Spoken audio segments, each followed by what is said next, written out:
ये आज का रास्ता नहीं है, ये लाखों करोड़ों करोड़ों वर्षों का ये रास्ता है। तो जब ये करोड़ों वर्षों का रास्ता है, तो करोड़ों वर्षों के बाद ये सूर्य निकला और ये काम करने का मौका मिला। तो जब ये काम करने का मौका मिला, हम आप जैसे लोग आप आपस में मिलना जुलना हुआ, बोलचाल हुआ और एक साथ जुड़ गए। संगठन और संगत की बात हुई, तो संगत और संगठन के साथ हम आप लग करके इसमें काम करने लगे। काम इसलिए करने लगे कि ये व्यवस्थाओं को सुधारना है, ये व्यवस्थाओं को करना है। ये बदले का संसार है, यहाँ हमें तो सबका स्वागत करना है, चाहे वो दुश्मन हो कोई भी हो। इसलिए करना है कि सृष्टि को बड़ी मेहनत से बनाया जाता है, बड़ा मेहनत लगता है, बड़ा रसायन लगता है, बड़ी सारी चीजें करनी पड़ती हैं। तो दोस्त और दुश्मन तो दो होते हैं, लेकिन दोनों उसके लिए बराबर होते हैं। जैसे हमारा दाहिना बायां हाथ होता है, वैसे ये दोनों उसके लिए बराबर होते हैं। क्योंकि समभाव समनिष्ठा ये मानव का एक प्राकृतिक रूप है, मानव का ये एक प्राकृतिक रूप है। जैसे मैंने कई बार बताया आप लोगों को, जैसे अपने परिवार को ले लिया जाए। 2012 में कितनी विषम स्थिति बनी, 18 मई 2012 से लेकर के आज तक वो स्थिति का कोई सुधार नहीं हो। उसमें नए नए रास्ते, नए नए कल्ले निकलते चले गए और उस रास्ते पर लोग चलते चले गए। तो जब उस रास्ते पर लोग चलते चले गए, तो वो रास्ता बन करके तैयार हो गया। तो जब वो रास्ता बन करके तैयार हो गया, तो उसी रास्ते में ये भी एक कड़ी बन गई कि ये रास्ता लेकर के चलना है। तो जब ये रास्ता लेकर के चलना है, तो वो रास्ता चल रहे। मेरे धर्म प्रेमी गुरु भाई बहनों, जैसे अभी हमारे सतपाल भाई ने अपनी कविताओं के माध्यम से, राजेंद्र जी ने, सबने क्या है कि देश में कवियों की बड़ा सम्मान। उन्होंने इन्हें कहा कि आज हमारे देश को सुभाष चाहिए और मेरे देश को कुछ है। सुभाष की आवश्यकता है। सुभाष एक वीर पुरुष है, एक आध्यात्मिक संत हैं। आज उनकी आवश्यकता इस देश को है।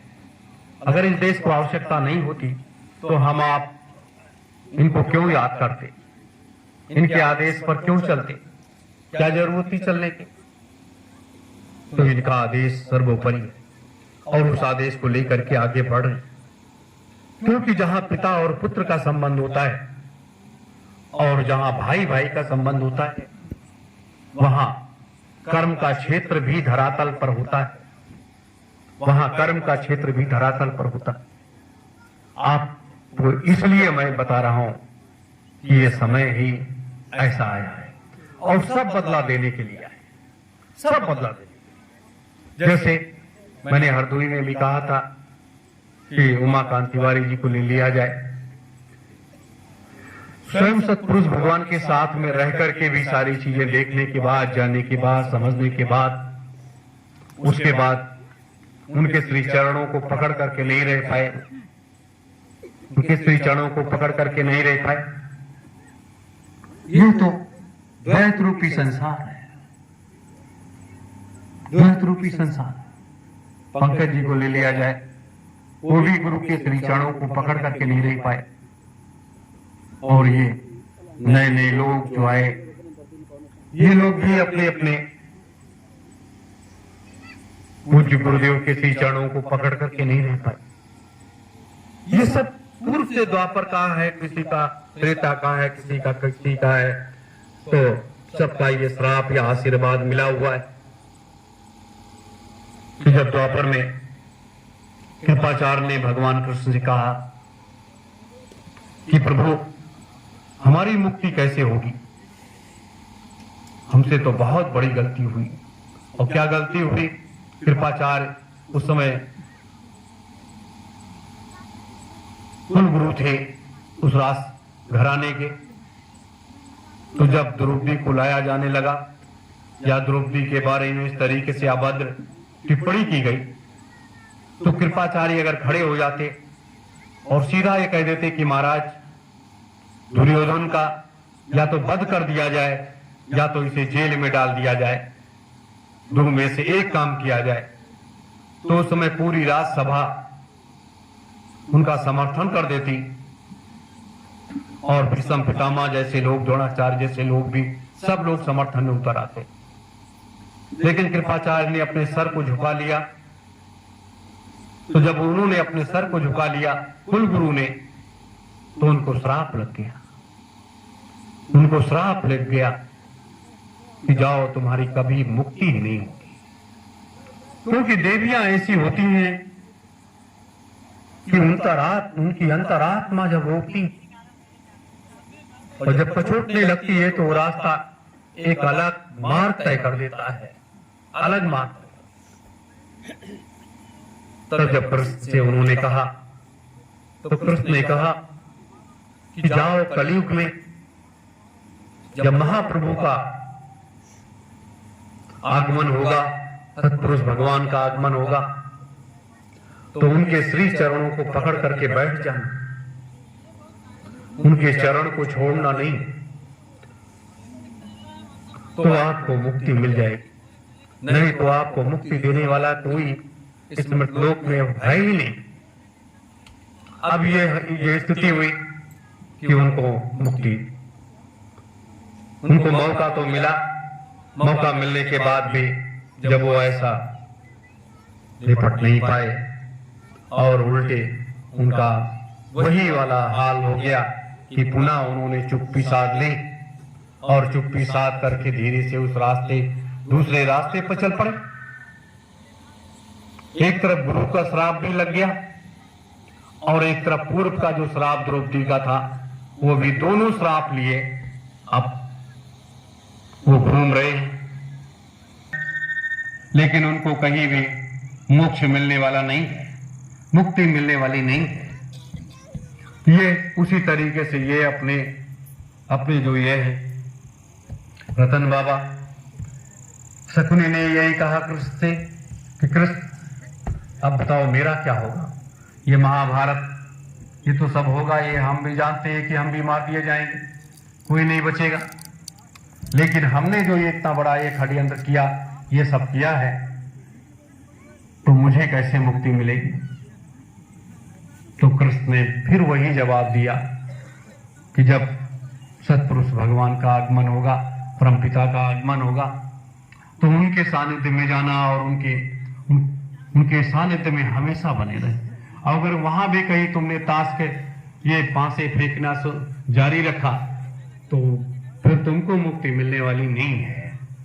तो ये हालात हुआ कि यहां भी उन्होंने पांसे फेंक दिए और ये भी वंचित रह गए।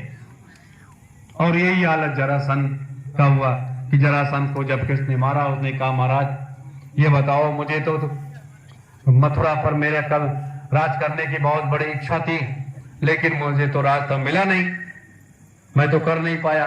कहा जाओ कल युग में तुमको राज करने का मौका मिल जाएगा। तो उसे मौका मिल गया भाई 15 साल का, तो उसका भी समय पूरा हो रहा है, वो भी कर रहा है।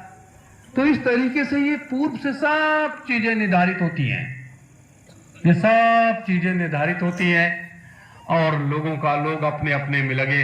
अब कितनी जीवात्माओं को लोगों ने फंसा रखा है, कितनी जीवात्माओं को लोगों ने फंसा रखा है। कोई नामदान दे रहा है, कोई कुछ कर रहा है, कोई कुछ कर रहा है।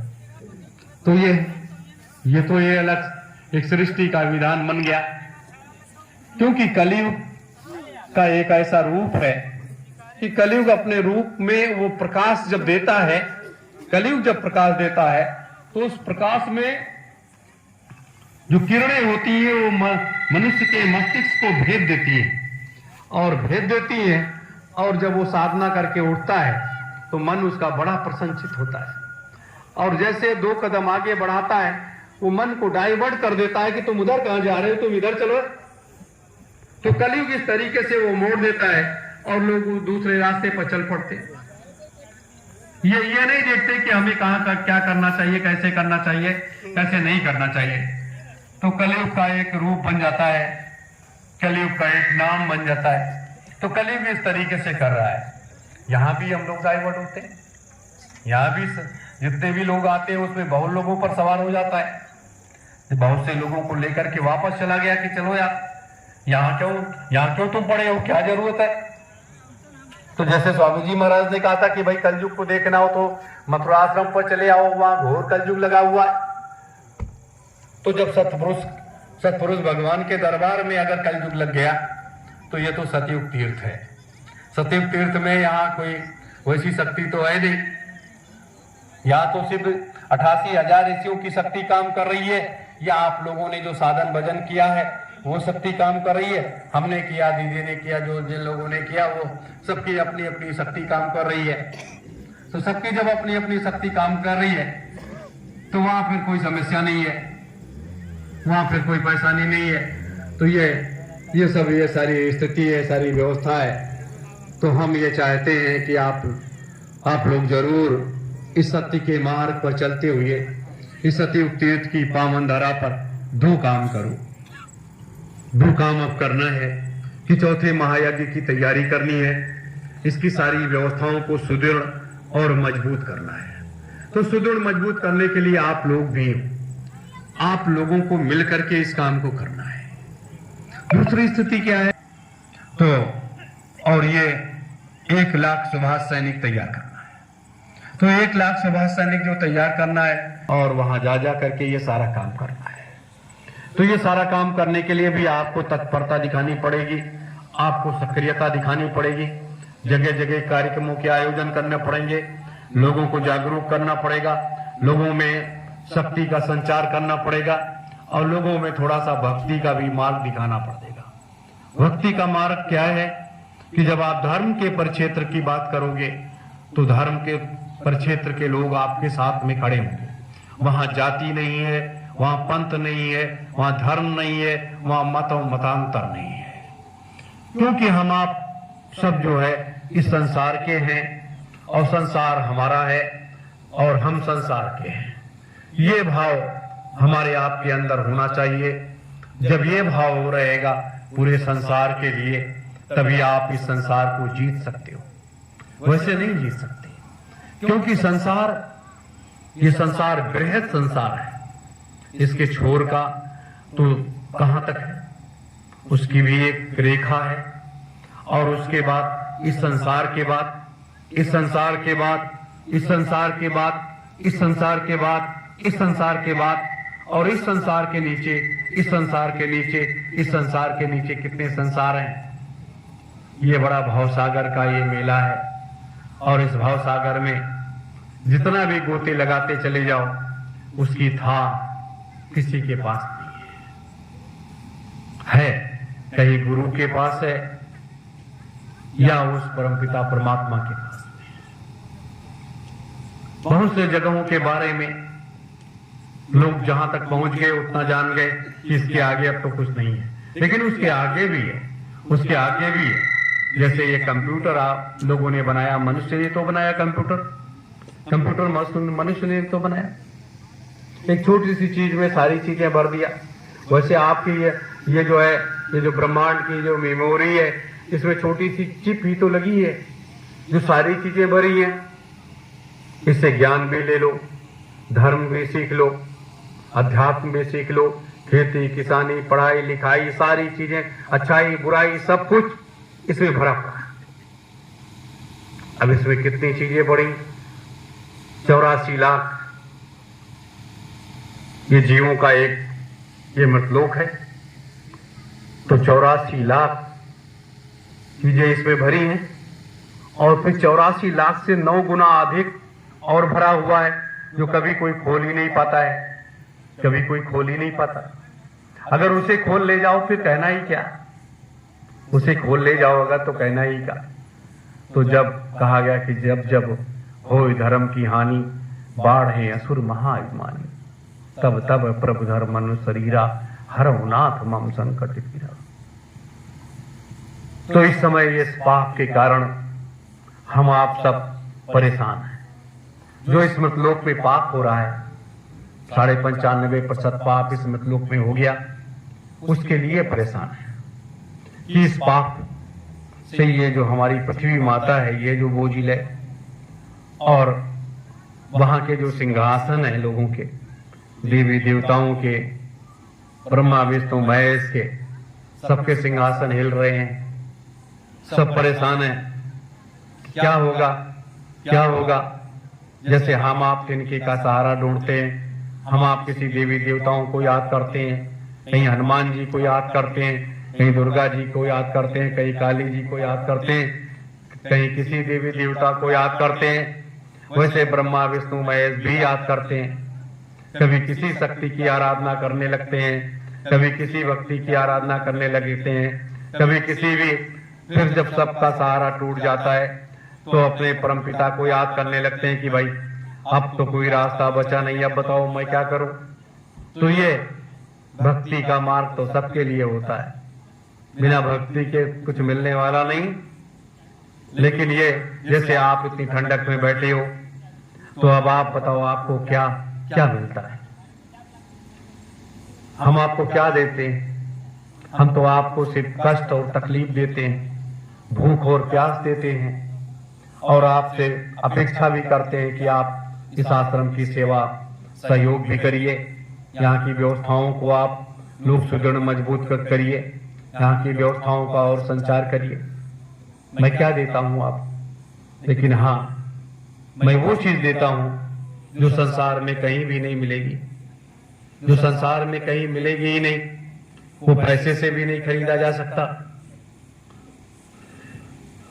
संसार में कहीं बिकती ही नहीं है, तो आप खरीदोगे कहां से? वो चीज मैं आपको देता हूं। मैं इसलिए देता हूं कि मैं कोई व्यापारी है नहीं हूं कि उसे खरीद करके मैंने रखा है, या आप कोई खरीदार नहीं है कि आप उसे खरीद लोगे। मैं तो एक सारथी हूं। एक सारथी इसलिए हूं कि मनुष्य के रूप में आकर के मनुष्य के जीवन को बदल देना और इतने बड़े कामों को पूरा कर देना अपने जीवन का एक संकल्प है, अपने जीवन का एक लक्ष्य है। इसको पाने के लिए बड़ी मेहनत करनी पड़ी। रात दिन की तो बात ही नहीं है, उसमें तो बहुत समय लगता है, और निर्माण और संधान करने में बहुत समय भी लगता है, और उसको प्राप्त करने में भी बहुत समय लगता है। मेरे धर्म प्रेमी गुरु भाई बहनों, इसलिए मैंने आपसे ये विनती की, ये प्रार्थना किया कि आप सब लोग जब एक साथ चलोगे, एक साथ करोगे, एक साथ आगे बढ़ोगे, आवाज में आवाज मिलाओगे, तो थोड़े समय के बाद वो सारी चीजें आपको मिल जाएंगी जो पैसे से नहीं खरीदी जा सकती, जो पैसे से नहीं खरीदी जा सकती, जो कहीं नहीं मिलेंगी आपको, जो कहीं नहीं मिलेंगी। लेकिन उसे आपको लेना चाहिए। और जब आप उसे ले लोगे, तो उसके लिए क्या चाहिए? आपका थोड़ा सा समय चाहिए, 1 दिन का, 2 दिन का, 3 दिन का, या हम आपके वहां आए तो 1 दिन 2 दिन हमारा समय आप अपने वहां ले लो। तो जब आप अपने वहां ले लोगे तो वहां भी वो काम हो जाएगा, यहां भी ये काम हो जाएगा। हम आप इस तरीके से इस खजाने को आप जरूर प्राप्त कर लो। और जब इस खजाने को प्राप्त कर लोगे, तभी आपके अंदर भी शांति आएगी, हमारे अंदर भी शांति आएगी,